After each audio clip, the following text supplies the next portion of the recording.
Hello, everybody. I would like to welcome you all to DNV Maritime's global webinar, EU MRV, FuelEU Maritime, EU ETS, Commercial Implications.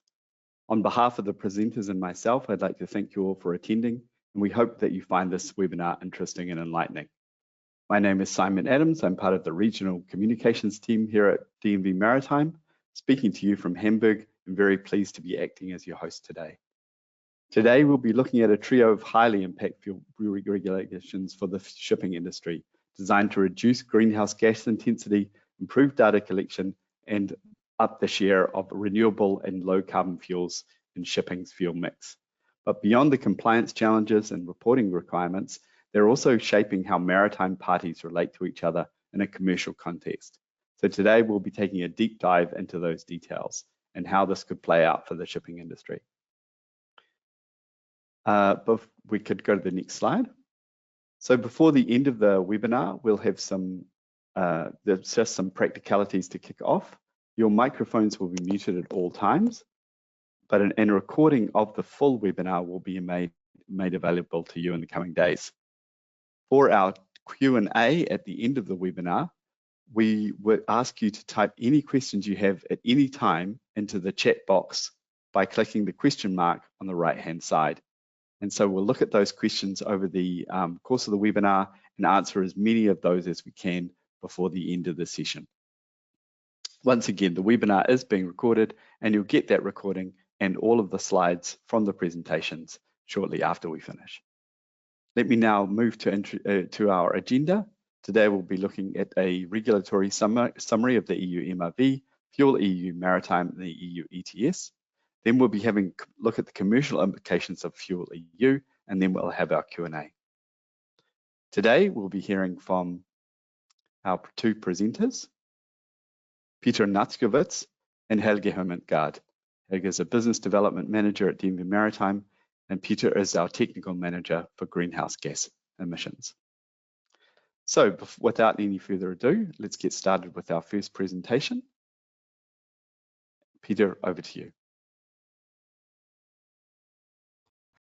Thank you, Simon. Good morning or good afternoon to everyone, wherever you are in the world.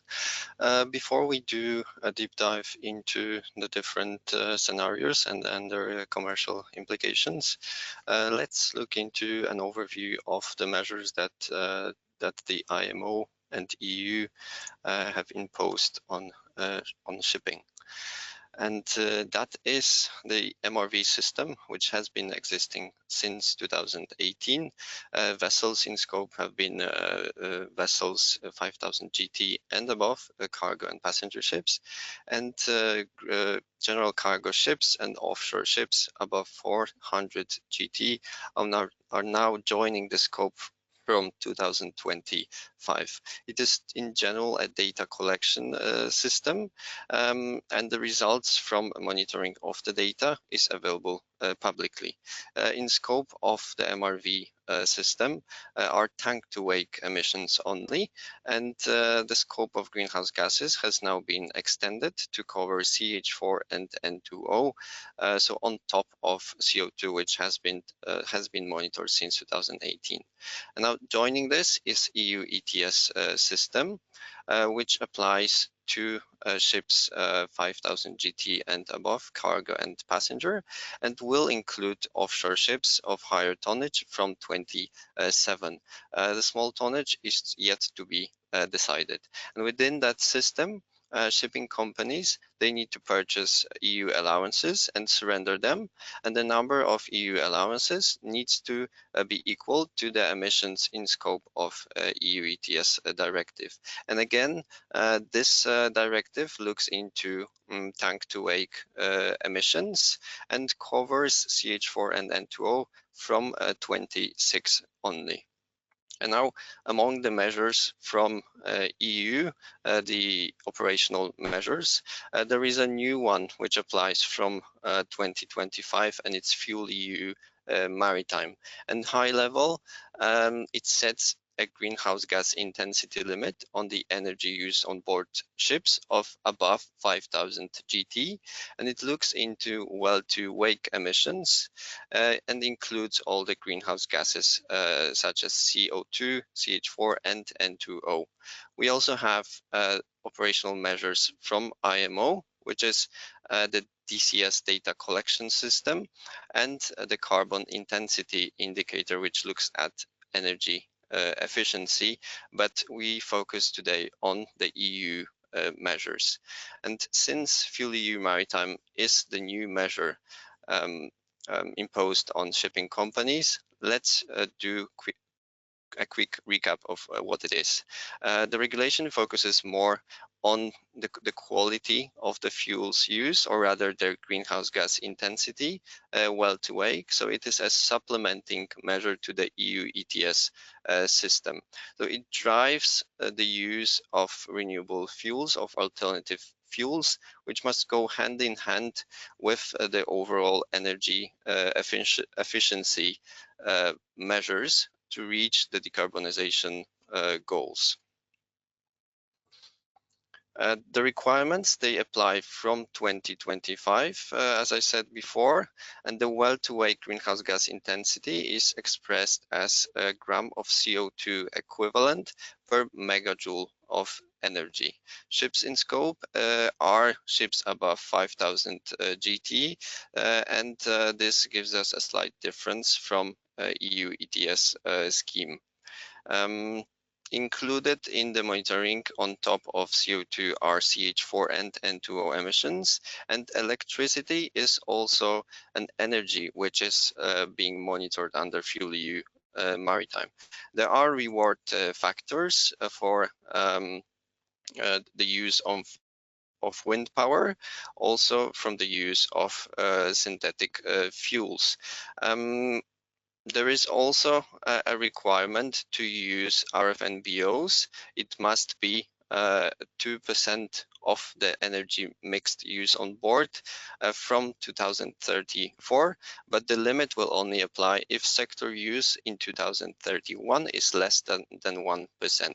In addition, from 2030, there is a requirement imposed on the container ships and passenger ships to use shore power if not using any other zero-emission technologies while at berth in the trans-European network ports. And the limit on the greenhouse gas intensity decreases with years to reach a reduction of 80% compared to 2020 average.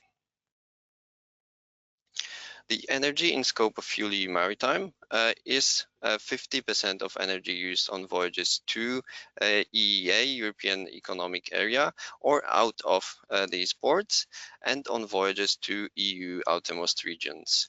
Otherwise, it's 100% of energy used on voyages within EEA and in ports of the European Economic Area. The difference from EU ETS is that it is 50% of energy consumption and not emissions. And this allows us to shift the consumption virtually to FuelEU scope only. So for example, if we use a biofuel blend throughout a voyage going into EEA, the whole biofuel consumption as a component can be shifted into FuelEU Maritime scope. The compliance cycle is starting from submission of a FuelEU monitoring plan, and this needs to happen by end of August 24 or within 2 months after the first port of call. So this is a preparation for monitoring, which starts from 1st of January 2025. And then the cycle begins. By end of each reporting period, the company needs to compile a FuelEU report and submit it to the verifier. The data is then verified, and company needs to consider different mechanisms to comply with the greenhouse gas intensity limit. Compliance options are in general the use of alternative fuels such as biofuels, synthetic fuels, LNG in case the vessel delivers low methane slip, the use of shore power, wind-assisted propulsion, or use of flexibility mechanisms such as borrowing from surplus from next year, using bank compliant surplus, or complying by the mechanism of pooling. If this is not performed and the vessel is still above the limit, then a penalty applies. And the different scenarios which trigger different commercial challenges are that the vessel produces a compliance surplus, so it is well within the limit, and this surplus can be banked, and this surplus is then assigned to the vessel. Surplus can be pooled or shared with other vessels through pooling. In case the vessel produces a deficit, then it could borrow from next year with an interest rate of 10% and some limitations, or pool with other vessels at a cost, of course. If none of the above is performed, then a compliance deficit triggers a fine, which is a cost for a shipping company that needs to be settled with another party. An example of pooling could go across different companies and include multiple ships, and through a contractual agreement, companies agree on the different allocation of the compliance balance, of course following the general rules which are defined in the slide.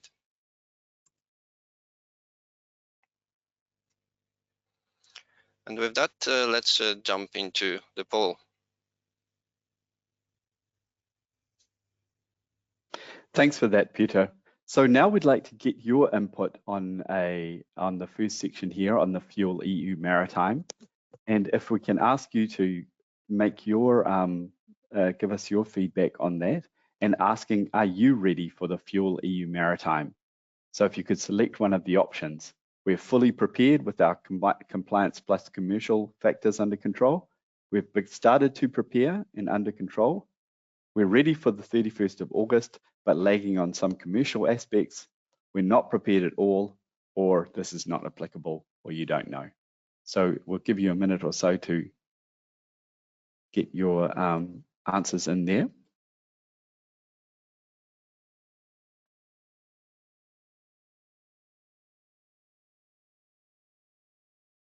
So we've closed up the poll results. So we've got a split there. Mainly people are ready if you group all those together, but a large percentage not applicable, I don't know. What do we make of these answers, guys? Just have to turn on the video. I think it's what we generally see is I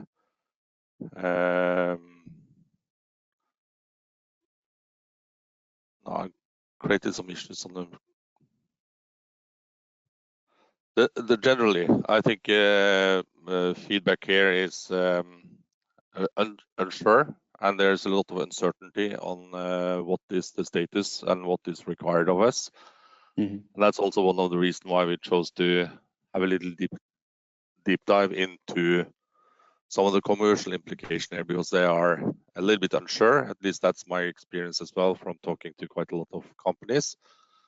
So interesting. But let's have a little look first before we dig into the ETS. FuelEU Maritime, what we see in the market with respect to ETS.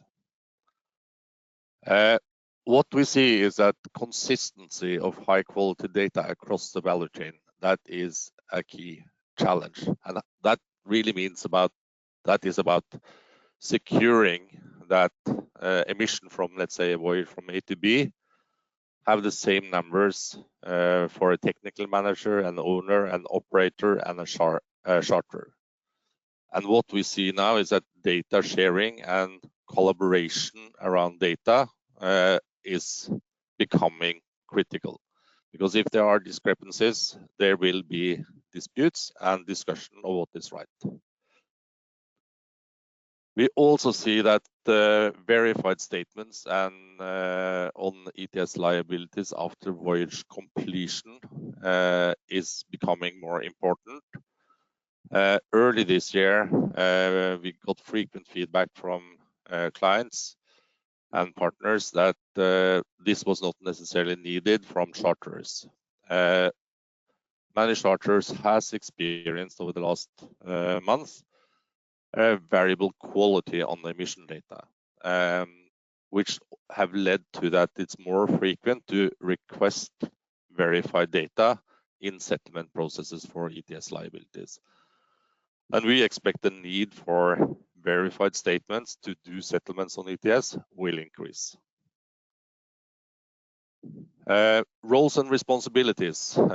This is a topic that should have been sorted out for a while, but we have seen several misunderstandings on who is actually responsible towards the authority. Remember that the owner is the default responsible and have the opportunity to mandate it to an ISM company. We still find cases where there are uncertainties about roles and responsibilities and that the mandate letter is still in a draft status. But here, please remember that if there are uncertainties and not sorted out, it is the responsibility of the owner of the vessel who has the ETS responsible. For charter party terms to be included with ETS terms, for the most cases, I feel that that is in good place. There are many versions of this out in the market. If there are separate settlement processes, if it's included in the rates, etc. One thing, if I look at the BIMCO standard clauses here, one of the terms that are ignored most is probably the data sharing and collaboration part, and I think that deserves some more attention going forward. Financial exposure, what are we talking about? I was challenged by some of my colleagues to find the average ship, and here is the average ship. It was sailing into the Baltic at a certain time. The average exposure, if I'm using the 2022 data, for 2024 will be around 194,000 euro. So it's a significant amount of money. And this is a 40% phase-in, so when with full implementation, it's a significant higher number.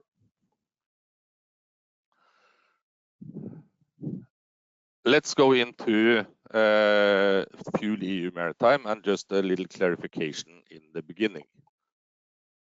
Remember here that it is the technical manager, the ISM company, who is the legal responsible towards the authorities. So everything that Piotr talked about and this wheel defines the interface between the technical manager and the authorities.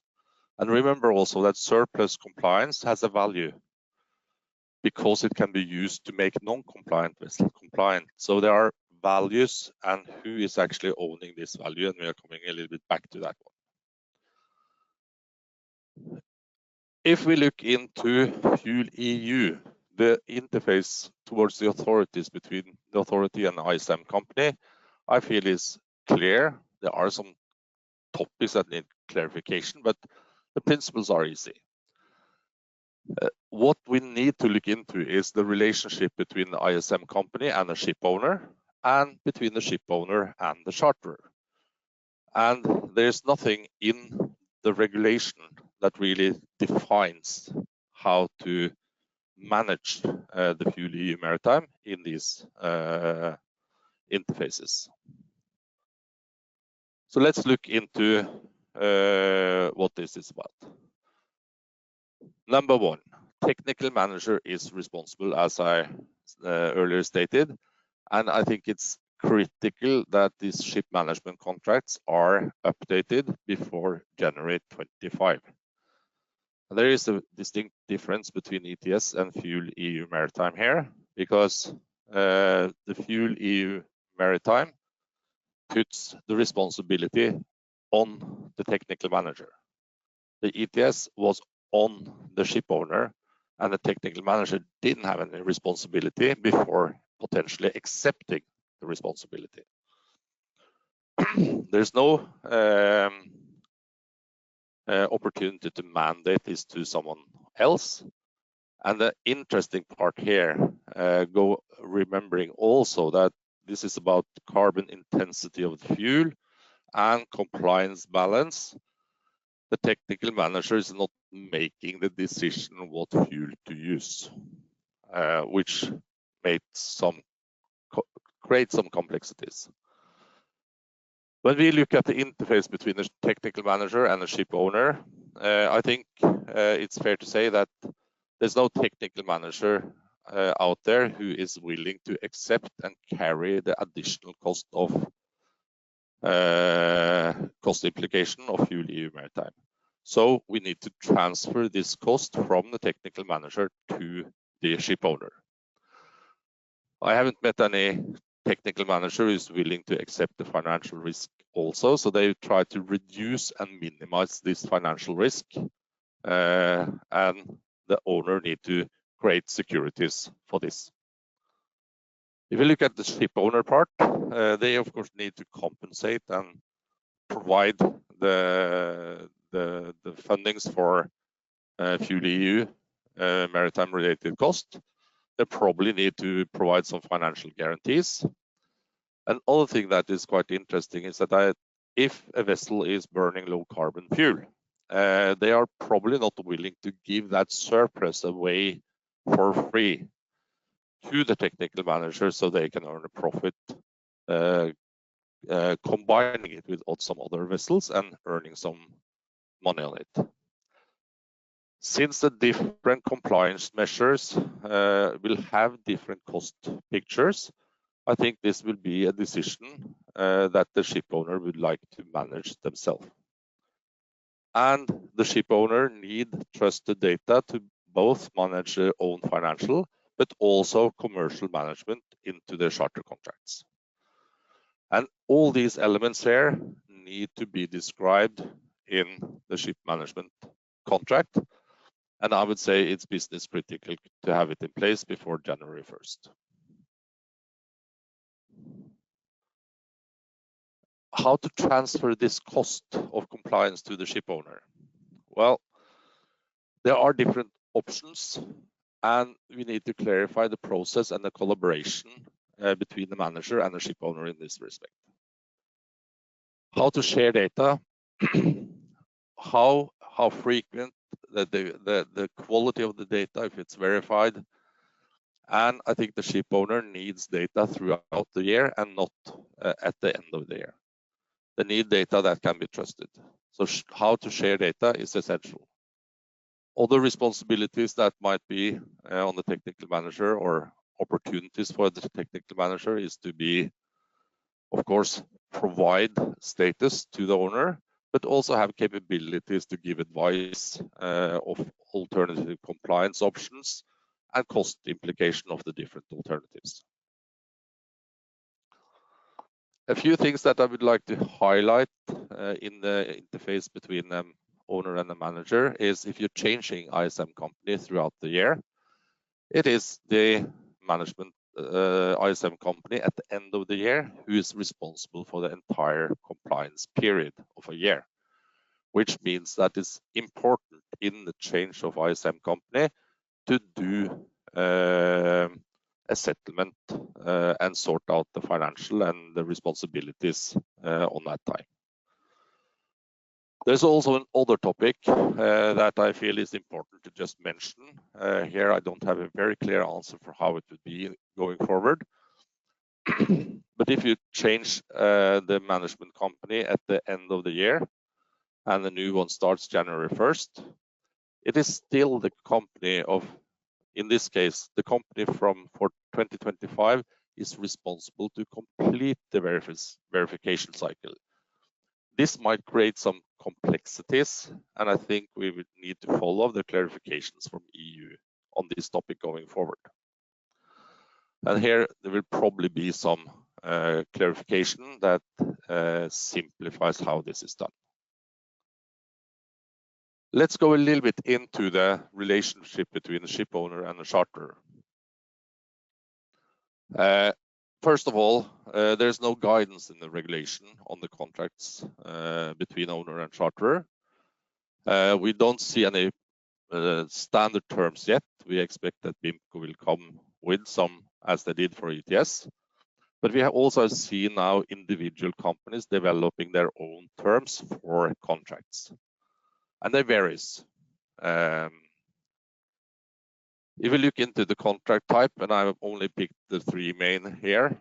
Let's say we have a TC contract. I'm expecting to find clauses in these terms defining requirement to meet the greenhouse gas intensity, with additional terms for how to settle in case non-compliant fuel are used or over-compliant fuel are used.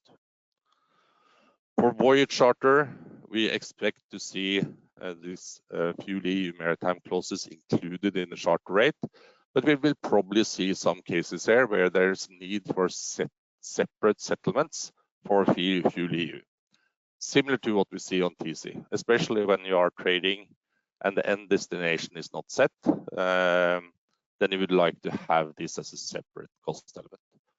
For contracts of affreightment, we think this is going to be included in the tariffs. There are similarities with the ETS terms, but there's also some key difference around the settlement processes that I will come back to. Let's just look into a practical case and assume that we are in a 6 months TC, which is performed within a calendar year. It's a TC contract. The charter is using HFO, which makes the vessel non-compliant. We expect to find the terms for in the contract to use compliant fuel, but also terms to say, okay, if non-compliance is the final result, how do the charterer compensate the ship owner for this non-compliance? Then we need compliance balance and agree what that is and what will be the penalty level in that case.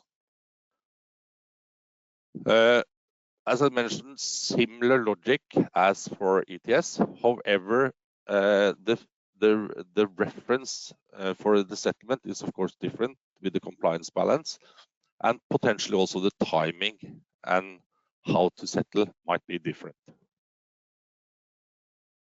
Let's say if you are then the same contract and you generate a surplus compliance by burning the advanced biofuels, then you have a surplus.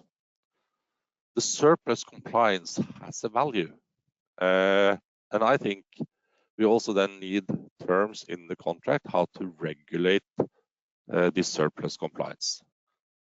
It's difficult to predict how that will be sorted out, but there are proposals for settlement from owners to charterers, which I don't think anyone really likes. But how to treat this one is important. Since this surplus has a financial value, it will also be something that needs to be defined. If it's a shorter term TCs, it's one thing. I have seen for longer TCs, that let's say a 5-year TC, that the full years, the charterer have the right to decide pooling. So this will be interesting to see how this pans out going forward. How to monitor and settle between an owner and a charterer, that is an interesting topic, I feel. And let's go back to the 6 month TC just to illustrate it. We have 6 months. The first month, the vessel is burning MGO. The second one, also MGO. The third month is on the biofuel, and then 3 months with MGO. The MGO month is isolated, is non-compliant, while the biofuel month is generating a surplus. So if you follow the compliance balance on this vessel throughout this charter period, it will be non-compliant until some time into the 3rd month, and then it will probably be green till the end of the charter period. While we in ETS have settlements proposed by BIMCO on a monthly basis, I doubt that we will settle on a monthly basis in these cases, but it have to be agreed. Key part here will probably be to share the status on the compliance balance and how that is developing throughout the period. But we also expect to see a settlement process pre-delivery similar to what we see in the ETS contract for TC, a settlement prior to redelivery and the balancing thereafter. So this is a challenging area to regulate, but agree how these settlements need to be done and how the monitoring and collaboration between the owner and the charterer should be performed. There's another topic that I think is important to underline, and that's redistribution. And that's really about how to secure the maximum effect of low carbon fuel. So let's just focus on the top gray box there. And this is just an illustration of a voyage that's sailing into EU with a 50% exposure, a port stay in EU, an intra-EU voyage, a port stay, and then going out again. It burns H3O on the inbound and MGO on the other legs. If you do the calculation with biofuel on the inbound, you will not getting the maximum benefit for it.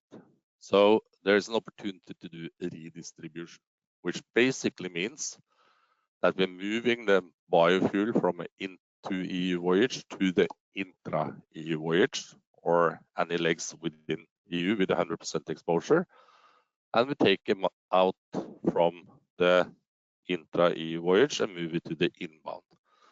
This makes a better use of the low carbon fuels, and it gives a benefit to the industry. And it's a positive thing, I think, but it makes calculation a little bit more complex in actually managing it.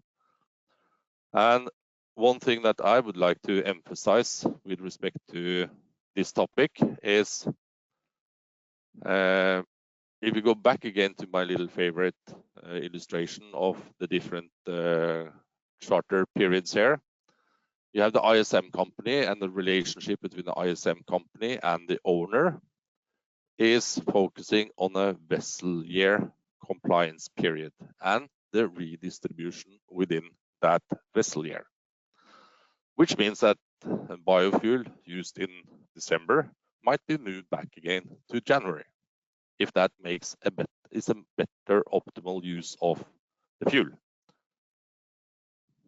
In the relationship between the owner and the charterer, I just illustrated here 3 different charter periods. Number 1 from January to May, then 1 in June and July, and then 1 for the rest of the year. In a commercial setting, it's important to do the compliance balance per charter period and be capable of doing redistribution isolated within that charter period. So compliance-wise, you need to be able to manage FuelEU. You need both the annual redistribution capabilities, but you also need to be able to document the individual charter party without taking into account what happened on the prior or later charter, for example. As an owner, you need to manage this compliance balance on different levels. Of course, you need to have your overview of your fleet, a year-to-date performance with an optimal redistribution to take the maximum benefit out of the low carbon fuel that you have used on board the vessel. You will have pools. Larger company might have several pools. You would like to follow this pools or subset of your fleet year to date and with the optimal redistribution. And please note also that these pools might include vessels from other owners. So if an owner A agree with owner B that we are going to pool our vessels in order to meet the compliance criteria, you would like to follow the performance of that pool throughout the year to ensure that you are not getting a surprise sometimes the following year. On the vessel level, you need to follow the individual vessel with the optimal redistribution to see how the vessels are performing, but you also need to follow the individual charter period with an optimal redistribution within that charter period. And one of the prerequisites going forward here is, of course, having high quality data that is not only trusted by the manager or the owner and the charterer, it's trusted by everyone in this value chain to be able to actually manage this. So recommendation from our side to a ship owner, update your commercial contracts to include terms for covering the FuelEU Maritime. Secure access to high quality data, I would say verified, in a format that enables you to manage it. Even though for the first years, the costs are not necessarily significant, are less than ETS cost, but these established practices that will probably be followed when this is going to be a significant cost. Do already this year some analysis on different compliance options to be prepared for next year, and be prepared to document compliance balance down to the individual charter party level. If you are a charterer, please remember the 31st of August deadline to deliver the monitoring plan. Secure that your ship management contract are updated before January. Be prepared to deliver high quality data to the owner, but also be prepared to receive data for compliance management. For a charterer, be prepared to use more compliant fuel. Secure that you have the maximum benefit of the fuel that you are using if you are generating a surplus. Secure that you can trust the point of reference when you're doing settlements between charterers and owners. And set requirements in the charter parties to receive data for your management of emission data in a format that is useful for you. If you look at support from DNV, Piotr, could you say a little bit about this one? Yes, thank you, Helge. Yes, indeed, the FuelEU monitoring plan online form is out, so it is ready for you to submit your FuelEU monitoring plan in preparation for FuelEU monitoring and compliance. You can enter the tool by going to FuelEU tab through vessel services and submit the FuelEU plan. As a reminder, the deadline is end of August this year. And the plan is created based on your MRV monitoring plan. Whenever you input new data in the additional sections, this is being pre-validated and you immediately see which of the fields are mandatory. We also have tried to explain the regulatory background for each of the section. You could use the copying functionality across vessels, so you can create a master plan that could be applicable to a couple of ships or your whole fleet. And the submission is open, so I invite everybody to visit the tab and submit the FuelEU monitoring plan, along with the outline of the control system, which is now also available to fill in. This is the mandatory requirement that's coming with FuelEU as well. Thank you. Then we have Emission Connect. Emission Connect have been, I would brag to say it's a market leader on high quality data and third-party verification, managing ETS and CII. We recently launched for all our users a first part of our FuelEU Maritime module that enables to monitor the intensity and the compliance balance on fleet, pool, and vessel level. And soon to be launched, there will be a monitoring module with third-party verified statements for settlements between the stakeholders in the value chain, and a simulator to analyze different options for compliance, and that would be useful for decision making. And if you would like a free trial or test out this one, please reach out to us on the email listed here, and we have a discussion on how to set it up for you. We also have our maritime advisory services that are working now with many players in the industry on decarbonization plan and services, and with the objective to find what is the most cost-efficient option to stay compliant. And we can create a plan and identify areas for opportunities, both on the operational side, technical side, fuel side, and looking into pooling mechanism, how to manage this in an optimal way going forward. In the presentation that will be distributed to you after this meeting, you will have some more cases on this topic. And if you would like to discover more, you can find more on our landing page for decarb plans. We also have other sources of support and services that's available for you, and you have the links here for future reference going forward. And then over to the Q&A function. And Simon, you are leading the Q&A session.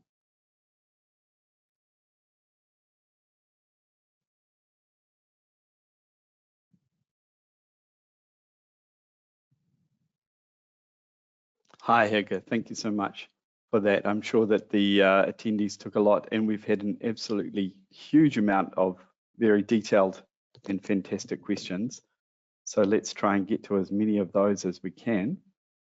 So we had kicked off, I'm not sure exactly, we've got 3 sets of different regulations there, so they're a little bit mingled within the thing. What about the segments below 5,000 GT? Let's just kick it off.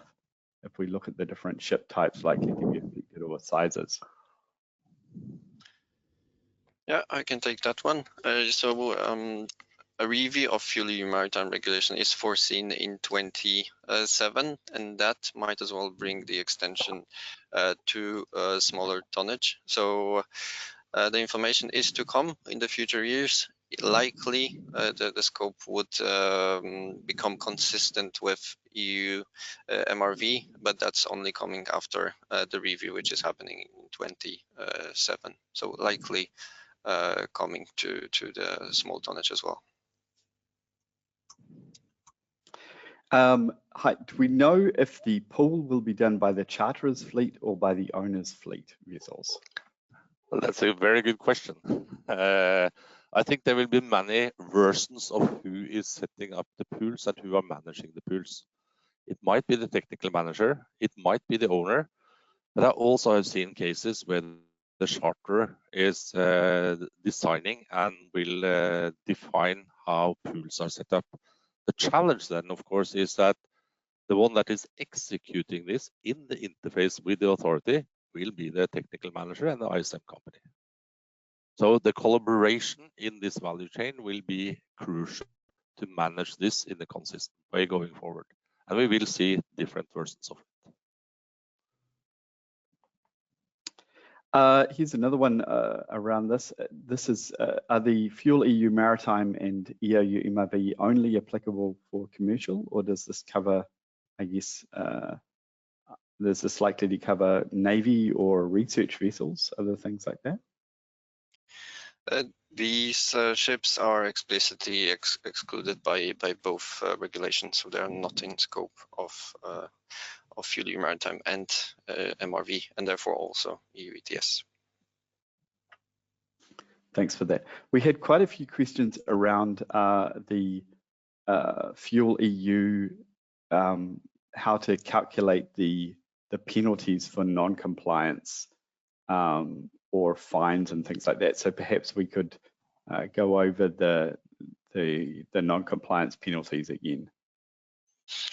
Yes, so there will be two, the general FuelEU penalty and the possible penalty from the use of RFNBOs or non-compliance with the target for the use of RFNBOs, and that could come if the share in the energy mix in 2031 is below 1%.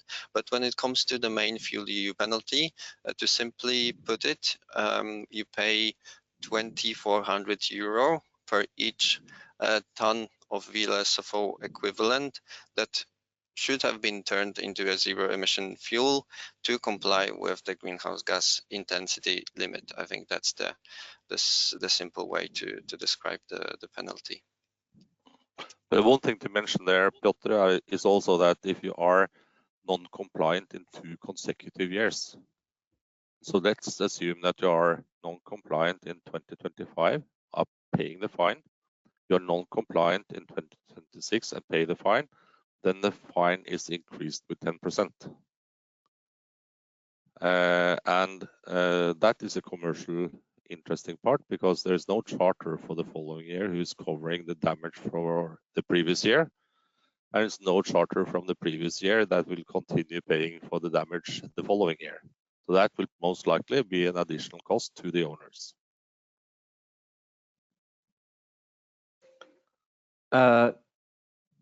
So have we set out any instructions for how to create a monitoring plan for FuelEU Maritime? And if not, when we will be giving those out? Yes, I've responded to that question. So the FuelEU monitoring plan online form, it includes additional explanation per each of the sections. So I hope you will find that informative and you will know which of the fields are applicable. We have also introduced a kind of a yes or no declaration. Whether you have an equipment installed, then you choose a no answer, and then you don't need to pay any attention to the sections that are not applicable to your ships. But of course, if there are any other explanations needed to any of the sections, then you can contact us via date, and we will get that sorted out. We have a question here on the difference between calculated emissions and direct measurements. If we think there's going to be an advantage for directly measuring your, or I guess, or better measuring the emissions from your vessels. Yes, indeed, we see more interest in that technology now. Overall, it should deliver more accurate results, since in the standard monitoring you use a default emission factor, which is a bit conservative, you could say. So in general, the benefit is that the figures are more accurate. Could be that the emissions are slightly lower than if calculated using the default method. And then also when it comes to emissions of other greenhouse gases such as methane, this could also positively impact the actual the accuracy of the measurements, and then showing the actual methane slip could be beneficial to shipping companies, since the slippage coefficient values are also conservative and not consider any methane slip reduction technologies. And we heard a question around sort of the possibilities of trading the I guess the surpluses. Do we see a potential growth in a market for trading surpluses? I think there will be a market for trading surpluses, because some of these, if you look at the big generators of surplus, for example, the diesel slow-speed LNG vessels, they're generating a significant portion of surplus. And if you go back again to what Piotr said, that surplus can be backed, but without any interest, but it also have a value. So if you do a simple NPV analysis of that banking, it's a pretty bad financial deal to bank it for your future potential need in 2040. So you're better off selling it. And since it has a value, it will be sold. What the value will be and how these trade mechanisms will be set up is difficult to predict. But there are already companies out there who have made agreements to do pooling with their vessels. How they have agreed the financial in that transaction, I cannot comment. But there are values and there are benefits there. So here's a one on our compliance balances. As the compliance balances average, I guess, is calculated on average per year and not voyage based, then how should we calculate the TC compliance costs? That's one of the things I refer to for the and here it's I think it's a little bit important to towards the authority. The compliance object is 1 vessel year. However, you would need to make a compliance balance per charter party as well to manage the FuelEU elements in this particular relationship to your charter.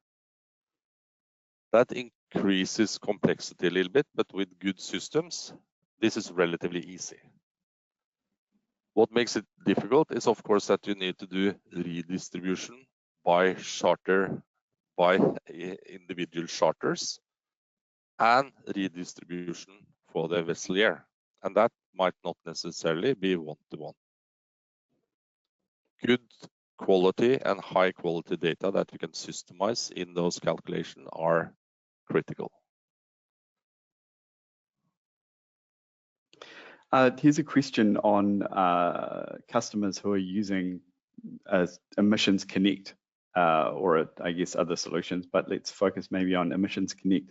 If they're using it to calculate their FuelEU compliance balance, is there the potential that we help them to redistribute the fuel usage to maximize this surplus, I guess? Is there that's built into the functionality for our monitoring modules in Emission Connect.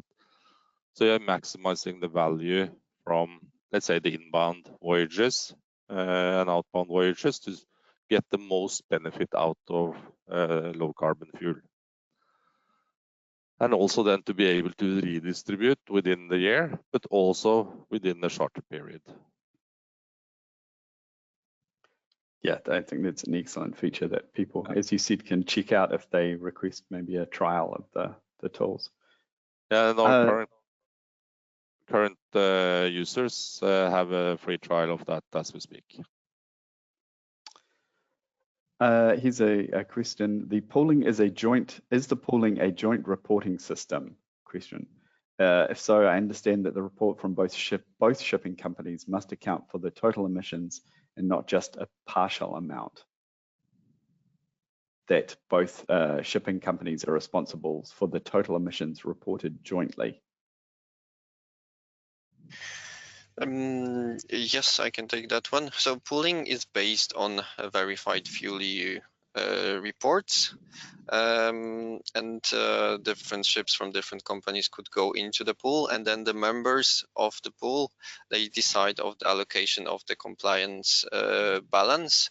So then ultimately it is being distributed back on individual ships, the compliance balance, and it could then trigger some penalties for different ships still, or some surplus which can be banked further. So the redistribution happens in the pool, and then going out of the pool, the ships end up with some surplus and deficit still, and individual penalties could apply on, or surpluses could apply to individual ships. Another question on the way that pools are managed under FuelEU Maritime. As the ISM company is the responsible company could all of the managed vessels, I guess the managed vessels from the ISM company, join into a pool? They can. But here I think it's important to, and that's also one of the reasons why I underline that the ship management contract need to be updated and clarified. Because I think the owners would like to have the hand on the steering wheel on which compliance measure they are taking, because the different measures might have different financial impact for them. So this is an agreement, and it might be a potential service from a manager to help owners with pooling. But I think future will tell us how this pans out. So on the FuelEU again, we had a couple of questions about the redistribution mechanism, how that actually functions, and if there's more information we can give on that. The details there, I think we will spend too much time, but basically it is to, if you use 100 tons or 1,000 tons on an inbound voyage, you're losing quite a lot on potential effect, and you can redistribute to that 200% exposed voyages. That's a basic principle. I think that's the important part to remember as we speak. But you will, of course, have cases where, let's say, a vessel is trading US, Europe, and is only doing port stays in Europe. Then it will be difficult to redistribute for that vessel. So how to manage that will be an interesting part. And you might comment on that, Piotr, if you have more insight on it.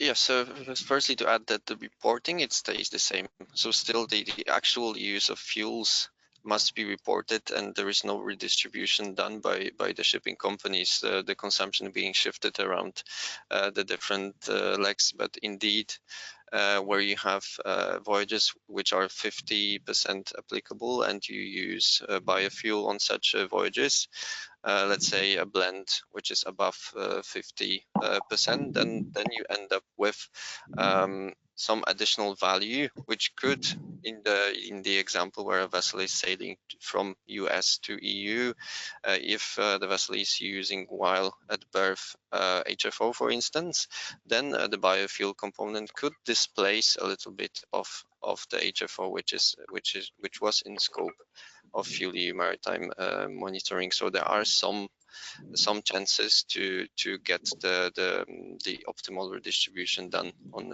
in such a case. Thanks.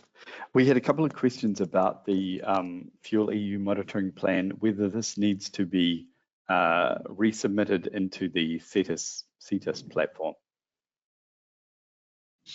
Yes, the process will be quite similar to the MRV monitoring plan. So if you are DNV customer, then you know roughly that you will need to ultimately submit it in TETIS.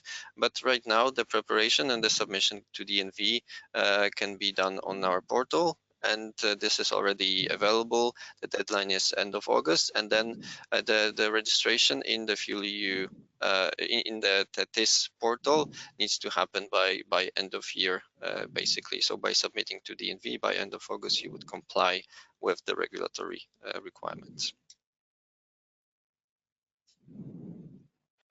And we had a couple of questions around, and this is very timely because we have just released some class notations on this.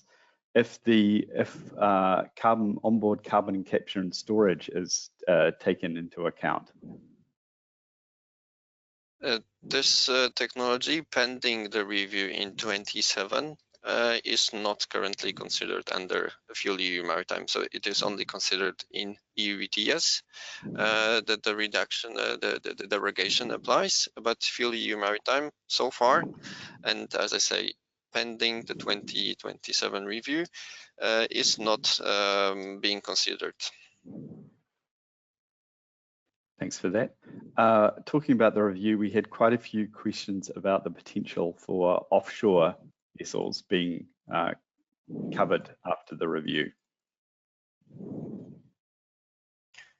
Yes, this is as well very likely aligning the scope between MRV and FuelEU Maritime. So I can confirm that the likelihood of that happening and both schemes aligning and offshore ships being in scope of FuelEU Maritime.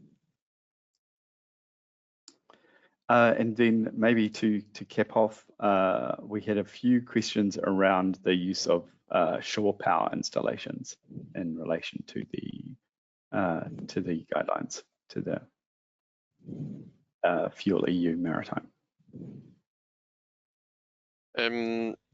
Yes, so in general, anyone can benefit from using the shore power, and the reporting then needs to include the electricity received, and that is then also being part of the redistribution that electricity, which is considered zero emission as of now, is considered in the energy mix, and the elements of the onshore power supply system, they must be listed in the FuelEU monitoring plan. I hope that answers the question.